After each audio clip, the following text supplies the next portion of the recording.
Flash Info. Voici 60 secondes dans le monde.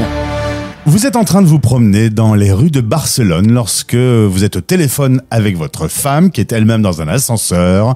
Et puis tout s'arrête. À un moment, c'est une panne. Est-ce que c'est une panne de téléphone ? Est-ce que c'est une panne d'électricité ? Est-ce que c'est une panne dans le quartier ? Eh bien non, ce sera une panne générale qui va engendrer un vent de panique. On en parle avec notre témoin, Paul Pierrot Taranto, le petit journal Valence, qui est avec nous. Décidément, Paul, tu sais que tu es le monsieur des catastrophes. La dernière fois qu'on a échangé, c'était suite aux inondations à Valencia. Oui, c'était vraiment impressionnant.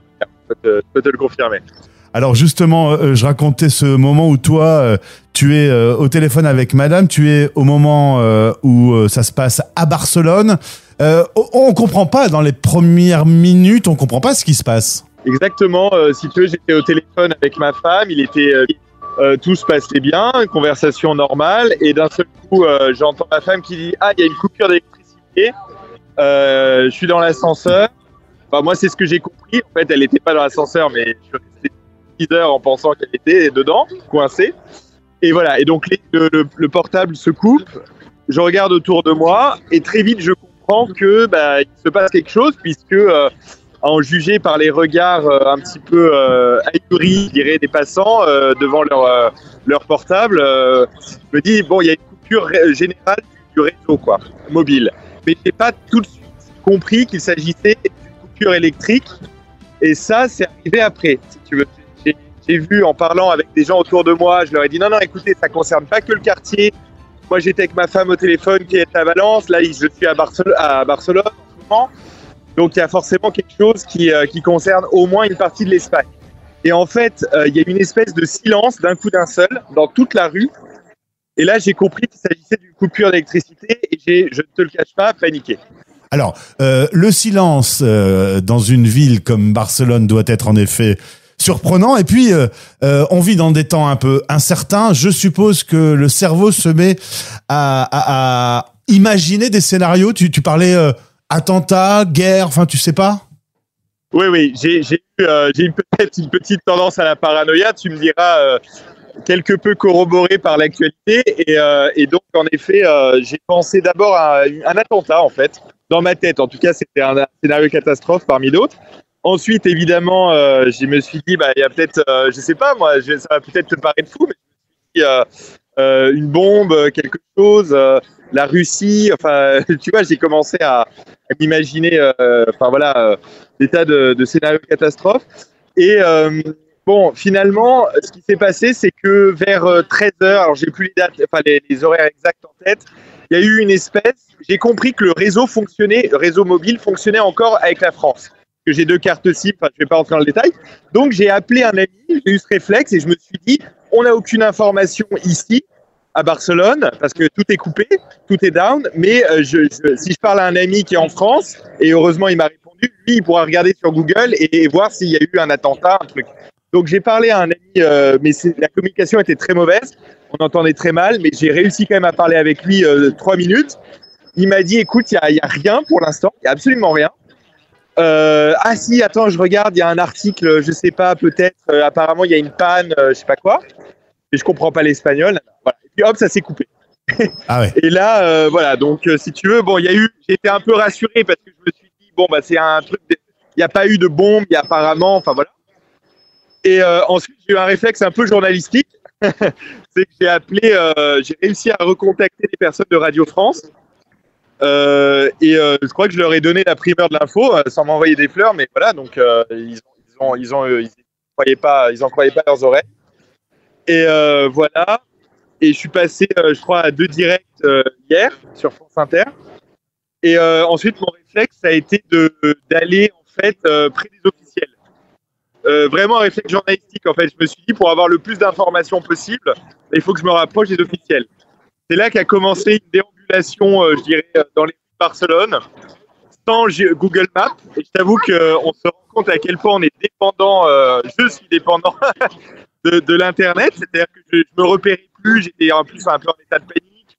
Les gens dans la rue, il faut imaginer, je veux dire, j'étais dans une Rambla, donc tu connais peut-être Barcelone, c'est vraiment touristique, tu vois. Il y avait des Coréens, qui étaient là complètement désemparés. des policiers. Je parlais à des policiers qui utilisaient simplement leur talkie-walkie, qui n'avaient pas plus d'informations que moi. Et ils m'ont indiqué le palais de la Generalitat. Donc la Generalitat, c'est le gouvernement régional. Et je suis allé là-bas. Et en montrant ma carte de presse, je suis entré dans le palais de la Generalitat, enfin la partie, on va dire, de la communication. Et enfin de la relation presse. Et je suis resté là plusieurs heures dans une cellule de crise, en fait. C'est aux premières loges. Et j'ai pu recharger mon portable. Parce que dans l'anecdote, j'avais absolument plus de batterie. Il me restait 10% de batterie. C'était ça qui m'inquiétait, en fait. Alors c'est vrai qu'il faut imaginer à un moment précis tout s'arrête. Ceux qui sont dans les métros se retrouvent sous terre, dans le noir. Ceux qui étaient dans un manège, j'ai vu cette vidéo, étaient coincés à 40 mètres de haut. Les trains se sont arrêtés brutalement. Forcément, il y a plus d'informations. On ne sait pas ce qui se passe. Contrairement à ce qu'on dit toujours que quand quelqu'un dit quelque chose, tout le monde, toute la planète le sait immédiatement. Eh bien, contre toute attente, la preuve est que non. Lorsqu'il n'y a plus d'électricité, on n'a plus rien. Cette panique, elle s'est calmée. Il y a eu discussion. Comment, avec les gens dans la rue, comment tu as pu ressentir les choses dans les premières heures? Alors, écoute, moi, ce qui me frappe, c'est vraiment une solidarité que j'ai retrouvée dans un style différent, bien sûr, mais un peu, j'ai retrouvé un peu cet esprit de solidarité qui a eu lieu pendant la Dana, tu sais, la catastrophe naturelle avalanche, justement, tu en parlais en introduction.